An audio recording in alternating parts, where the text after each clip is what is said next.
Louange à Allah, nous le louons, nous implorons son aide et son pardon, et nous cherchons refuge auprès de lui contre le mal de nos âmes et contre nos mauvaises actions. Celui qu'Allah guide, personne ne peut l'égarer, et celui qu'il égare, personne ne peut le guider. J'atteste qu'il n'y a de divinité véritable qu'Allah, l'unique, sans associé. Aussi, j'atteste que Muhammad est son serviteur et messager. Que les prières et les bénédictions d'Allah soient sur lui, ainsi que sur sa propre famille et ses nobles compagnons. Cela étant dit, que la paix et la miséricorde d'Allah soient sur vous. Comme nous l'avons mentionné hier, dans Surat al-Baqarah, Allah a mentionné 5 versets qui traitent du jeûne du mois de Ramadan et ses règles. Hier, nous avons fait le commentaire des versets 183 à 185. Aujourd'hui, nous allons expliquer avec la permission d'Allah le sens des versets 186 et 187. Allah dit dans son livre sacré, dans une traduction rapprochée du sens du verset, « Et si mes serviteurs t'interrogent à mon sujet, alors je suis tout proche. Je réponds à l'appel de celui qui m'invoque quand il m'invoque. Qu'il réponde à mon appel et qu'il croie en moi afin qu'il soit bien guidé. On vous a permis la nuit d'As-Siyam d'avoir des rapports avec vos femmes. Elles sont un vêtement pour vous et vous êtes un vêtement pour elles. Allah sait que vous aviez clandestinement des rapports avec vos femmes, il vous a pardonné et vous a gracié. Cohabitez donc avec elles maintenant et cherchez ce qu'Allah a prescrit en votre faveur. Mangez et buvez jusqu'à ce que se distingue pour vous le fil blanc de l'aube du fil noir de la nuit. Puis accomplissez le jeûne jusqu'à la nuit. Mais ne cohabitez pas avec elles pendant que vous êtes en retraite spirituelle dans les mosquées. Voilà les lois d'Allah, ne vous approchez donc pas pour les transgresser. C'est ainsi qu'Allah expose aux hommes ses enseignements afin qu'ils deviennent pieux. Explication du verset 186. Allah dit dans le sens du verset, « Et si mes serviteurs t'interrogent à propos de moi ?» C'est-à-dire, si mes serviteurs, les musulmans qui m'adorent, t'interrogent, ô Muhammad. Allah dit, « Certes, je suis proche. » La proximité d'Allah est à comprendre de deux manières. La première est qu'Allah est proche de l'ensemble de ses créatures par sa science. La seconde est qu'Allah est proche de ses serviteurs qui l'adorent et l'invoquent, notamment en exaucant leur invocation, en les guidant et en leur accordant son aide. Dans ce verset, c'est le second type de proximité qui est visé. Sachez aussi qu'Allah est proche de ses créatures par sa science, mais il est au-dessus du ciel, au-dessus de son trône. Allah dit « J'exauce l'invocation de la personne qui m'invoque ». Dans ce verset, Allah encourage les serviteurs à multiplier les invocations. Il y a deux types d'invocations, l'invocation de demande et l'invocation d'adoration. L'invocation de demande désigne les demandes que les serviteurs font à leur Seigneur en disant par exemple « Ô Allah, guide-moi » »,« Ô Allah, pardonne-moi ». L'invocation d'adoration comprend toutes les formes d'adoration par lesquelles les serviteurs se rapprochent d'Allah, comme la prière, l'aumône, le jeûne, etc. Ces adorations sont des invocations dans le sens où lorsque la personne pratique ces adorations, c'est comme si elle demandait à Allah par son acte en disant « Ô Allah, j'ai prié et jeûné pour toi, ainsi je te demande de me récompenser ». Ainsi, ce verset comprend les deux formes d'invocation. Le sens de l'exaucement de l'invocation de demande est qu'Allah donne à la personne qui demande, tandis que le sens de l'exaucement de l'invocation d'adoration est qu'Allah récompense la personne qui l'adore. Par contre, il y a des conditions précises qui doivent être respectées pour qu'Allah exauce chacun des deux types d'invocation. Il y a 3 conditions pour qu'Allah exauce l'invocation d'adoration et récompense la personne qui la pratique. Ces 3 conditions sont qu'il faut que la personne qui pratique l'adoration soit croyante, que l'acte soit pratiqué par sincérité envers Allah et pour se rapprocher de lui seul, et enfin, il faut que l'acte soit conforme à la sunna du prophète, paix et bénédiction sur lui. Si ces 3 conditions sont rassemblées, alors Allah exaucera l'invocation d'adoration de la personne et la récompensera pour son acte. Par contre, s'il manque une de ces 3 conditions, alors l'acte est rejeté et la personne n'obtient aucune récompense pour celui-ci. Ensuite, en ce qui concerne l'invocation de demande, il y a de nombreuses conditions pour qu'elle soit exaucée par Allah. Première condition, le fait d'invoquer avec présence du cœur et sans faire preuve d'inattention. Deuxième condition, le fait de ne pas désespérer de l'exaucement. D'après Abu Huraira, qu'Allah l'agrée, le prophète paix et bénédiction sur lui a dit « Il est exaucé à l'un d'entre vous tant qu'il ne s'empresse pas et dit « J'ai invoqué, mais on ne m'a pas exaucé » rapporté par Al-Bukhari. le fait de ne pas invoquer pour une chose interdite ou dans laquelle il y a une coupure des liens de parenté.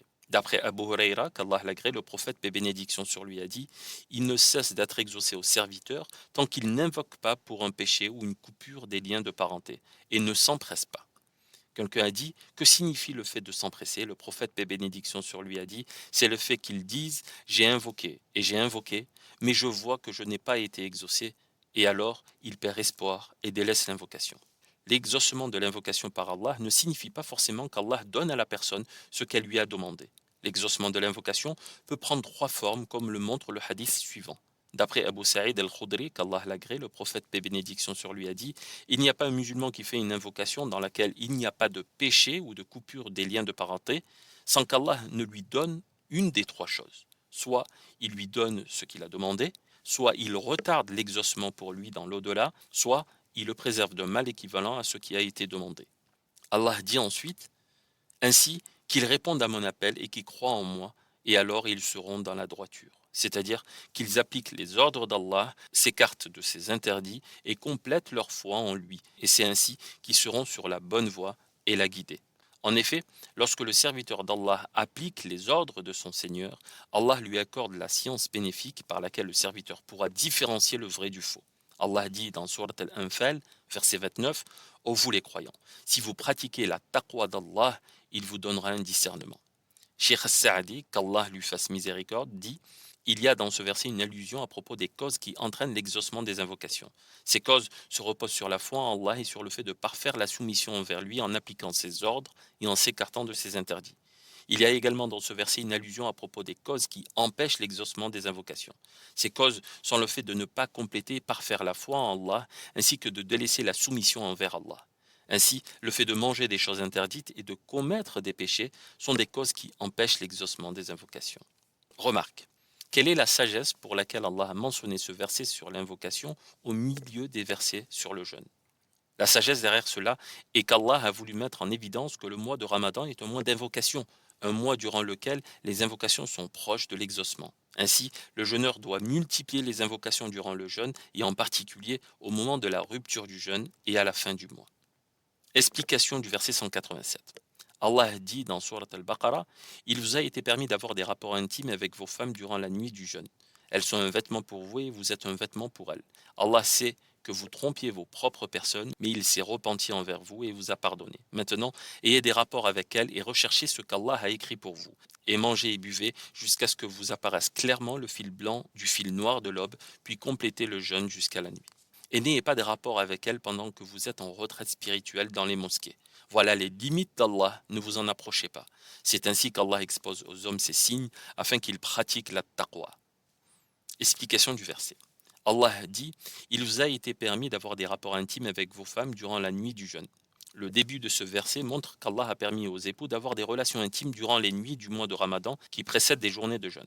La formulation arabe du verset montre que cette chose est désormais permise, mais qu'elle ne l'était pas auparavant. En effet, ceci est une facilité venant d'Allah qui a levé la règle qui était en vigueur au début de l'islam. Au départ, lorsqu'un jeûneur rompait son jeûne, la nourriture, la boisson et les relations intimes ne lui étaient permises que jusqu'au moment où il accomplissait la prière d'Al-Isha ou qu'il s'endorme. S'il s'endormait ou priait l'Isha, alors la nourriture, la boisson et les relations intimes étaient interdites jusqu'au début de la nuit suivante, et les musulmans ont trouvé dans cela une grande difficulté. Lorsqu'un homme parmi les compagnons du prophète, paix et bénédiction sur lui, jeûnait, au moment de rompre le jeûne, s'il s'endormait avant de rompre son jeûne, alors il ne devait pas manger durant toute la nuit et le jour qui suivait, jusqu'à la fin de la journée. Qais ibn Sirma al-Ansari, qu'Allah l'agrée, était en train de jeûner et au moment de rompre son jeûne, il est allé vers son épouse et lui a dit « Est-ce que tu as de la nourriture ?» Elle a dit « Non, mais je vais partir pour demander quelque chose pour toi. » Durant la journée, il travaillait et alors il s'est endormi. Lorsque sa femme est revenue, lorsqu'elle l'a vu, elle a dit « Tu as manqué ton repas. » Au milieu de la journée suivante, il a perdu connaissance et a mentionné cela au prophète, paix et bénédiction sur lui. C'est alors que le verset suivant a été révélé « Il vous a été permis d'avoir des rapports intimes avec vos femmes durant la nuit du jeûne. » Alors les musulmans ont été très contents de la révélation de ce verset. Il a également été révélé « Et mangez et buvez jusqu'à ce que vous apparaisse clairement le fil blanc du fil noir. » Hadith rapporté par Al-Bukhari. Ensuite, Allah dit « Elles sont un vêtement pour vous et vous êtes un vêtement pour elles. » Allah a dit également dans Surat Ar-Rum, verset 21, et parmi ces signes, il y a le fait qu'il a créé pour vous des épouses de votre espèce afin que vous trouviez du repos auprès d'elles, et il a mis entre vous de l'amour et de la miséricorde. Abdallah ibn Abbas, qu'Allah l'agrée lui et son père, a dit à propos du verset: elles sont un vêtement pour vous et vous êtes un vêtement pour elles, c'est-à-dire qu'elles sont un repos pour vous et vous êtes un repos pour elles. Dans cette partie du verset, Allah a mentionné la raison pour laquelle il a abrogé l'interdiction des relations intimes entre les époux durant les nuits du mois de Ramadan. Cette raison est que les époux ne peuvent pas se passer l'un de l'autre et ils sont ainsi comme un vêtement l'un pour l'autre. Ensuite, Allah dit: Allah sait que vous trompiez vos propres personnes. La tromperie à laquelle Allah fait référence est le fait que des gens parmi les musulmans ont eu des rapports avec leur épouse et ont profité de la nourriture et la boisson durant ces nuits à des moments où cela leur était interdit. De plus, il est à noter qu'Allah a précisé qu'ils ont trompé leur propre personne, car en faisant cela, c'est à eux-mêmes qu'ils ont fait du tort. Allah dit: mais il s'est repenti envers vous et vous a pardonné. C'est-à-dire qu'Allah a accordé une facilité aux croyants et a pardonné à ceux qui avaient été injustes envers eux-mêmes, en mangeant, en buvant ou en ayant des relations intimes à un moment de la nuit où cela leur était interdit. Le repentir d'Allah envers les croyants est à comprendre dans ce verset et dans les versets qui suivent, dans le sens où Allah a accordé une facilité aux croyants. C'est cette expression qu'Allah a utilisée afin de montrer que sans cette facilité, les gens seraient tombés dans le péché. Ensuite, Allah a dit: maintenant, ayez des rapports avec elles. C'est-à-dire que durant les nuits du mois de Ramadan, vous pouvez désormais avoir des rapports intimes avec vos épouses quand vous le souhaitez et de la manière que vous souhaitez, à condition de ne pas pratiquer la sodomie ni d'avoir des rapports durant les menstrues ou durant le nifas, c'est-à-dire l'écoulement de sang qui suit l'accouchement. Allah a ensuite dit: et recherchez ce qu'Allah a prescrit pour vous. Lorsqu'Allah a accordé aux croyants la permission d'avoir des rapports intimes durant toute la nuit, des nuits du mois de Ramadan, il a ensuite voulu leur rappeler qu'ils ne doivent pas uniquement rechercher par cela à assouvir leur envie et leurs besoins, mais qu'au contraire, ils doivent rechercher avec cela ce qu'Allah a écrit pour eux. Il y a 3 points qui entrent dans l'expression ce qu'Allah a écrit pour eux. Premier point, les enfants, c'est-à-dire qu'Allah encourage les croyants à rechercher par leurs relations intimes à obtenir ce qu'Allah leur a écrit comme descendance. Deuxième point, la récompense que l'on obtient en ayant un rapport intime. D'après Abu Dharr al-Ghifari, qu'Allah l'agrée, le prophète paix et bénédiction sur lui a dit: il y a une aumône dans le fait que l'un d'entre vous ait un rapport intime. Les compagnons dirent: ô messager d'Allah, l'un d'entre nous va assouvir son envie et il va obtenir une récompense dans cela? Le prophète paix et bénédiction sur lui a dit: ne voyez-vous pas que s'il avait assouvi dans l'interdit, il lui aurait été inscrit un péché pour cela? Eh bien, de la même manière, s'il l'assouvit dans ce qui est permis, il obtient une récompense. Hadith rapporté par Muslim. Troisième point, la nuit du destin. La nuit du destin est une nuit bénie durant laquelle les adorations qui sont pratiquées sont meilleures que les adorations qui seraient pratiquées durant 1000 mois. Ainsi, Allah encourage les croyants vers le fait que la permission qui leur est accordée d'avoir des rapports intimes durant toute la nuit des nuits du mois de Ramadan ne doit pas les détourner de la recherche de la nuit du destin qui est une meilleure nuit que 1000 mois. Ensuite, Allah dit: et mangez et buvez jusqu'à ce que vous apparaisse clairement le fil blanc du fil noir de l'aube, puis complétez le jeûne jusqu'à la nuit. Il y a de très nombreuses leçons à tirer de cette partie du verset. Nous allons nous contenter de citer quelques-unes. Première leçon, la mise en évidence du moment du début du jeûne. Tout d'abord, Allah a montré à quel moment commence la journée du jeûne, lorsqu'il a dit: et mangez et buvez jusqu'à ce que vous apparaisse clairement le fil blanc du fil noir de l'aube. Le jeûne débute donc au lever de l'aube. Deuxième leçon, il est permis de continuer à manger et boire tant que la personne n'a pas la certitude que l'aube s'est levée. Troisième leçon, la mise en évidence du moment de la fin du jeûne. Ainsi, le moment de la fin du jeûne est le coucher du soleil, c'est-à-dire lorsque le soleil a complètement disparu. Quatrième leçon, le fait que manger, boire et avoir des rapports intimes sont des actes qui annulent le jeûne. Cinquième leçon, l'incitation de prendre un repas, as-suhour, avant le début du jeûne. Sixième leçon, l'incitation à retarder le suhour à la fin de la nuit. Septième leçon, le jeûne de la personne qui est en janaba, c'est-à-dire suite à un rapport sexuel ou un rêve érotique, au moment du lever de l'aube, est valable. Huitième leçon, le fait qu'il ne convient pas de pratiquer al-wisal. Le wisal est le fait de jeûner 2 jours ou plus sans rompre le jeûne entre ces jours. Ensuite, Allah dit: et n'ayez pas de rapport avec elle pendant que vous êtes en retraite spirituelle dans les mosquées. Il y a 3 points à voir dans l'explication de cette partie du verset. Premier point, le caractère légiféré de la retraite spirituelle, al-i'tikaf. L'i'tikaf est le fait de rester dans la mosquée afin d'y pratiquer des adorations pour Allah et ne sortir qu'en cas de besoin indispensable. Second point, la retraite spirituelle. L'i'tikaf doit être effectué dans les mosquées. Cette partie du verset montre que l'endroit dans lequel doit être pratiqué l'i'tikaf est les mosquées et que l'i'tikaf n'est pas valable dans les autres endroits. Troisième point, l'interdiction des relations charnelles durant l'i'tikaf. Enfin, Allah dit, c'est ainsi qu'Allah expose aux hommes ces signes afin qu'ils pratiquent la taqwa. Cette partie du verset montre le grand mérite de la taqwa, car si Allah a exposé ces signes aux gens, c'est pour qu'ils puissent atteindre la taqwa. La taqwa, comme ceci a été expliqué précédemment, désigne le fait que la personne mette une protection entre elle et le châtiment d'Allah, en appliquant ses ordres et en s'écartant de ses interdits. Ô Allah, prie sur Mohammed et la famille de Mohammed comme tu as prié sur Ibrahim et la famille d'Ibrahim. Tu es le seul digne de louange, le glorieux. Seigneur, fais que le noble Coran soit le printemps de nos cœurs, la lumière de nos poitrines, la consolation de nos tristesses et le soulagement de nos soucis et de nos malheurs. Ô Allah, aide-nous en ce mois-ci à observer le jeûne, à accomplir les actes de piété et à veiller la nuit du destin avec foi et dévotion.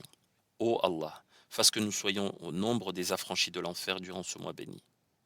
Nous concluons cette émission en vous donnant rendez-vous demain à la même heure, Inch'Allah. Soyez au rendez-vous. Et que la paix et la bénédiction d'Allah soient sur son serviteur et messager, Mohammed, ainsi que sur sa famille et l'ensemble de ses compagnons. Et que la paix et la miséricorde d'Allah soient sur vous.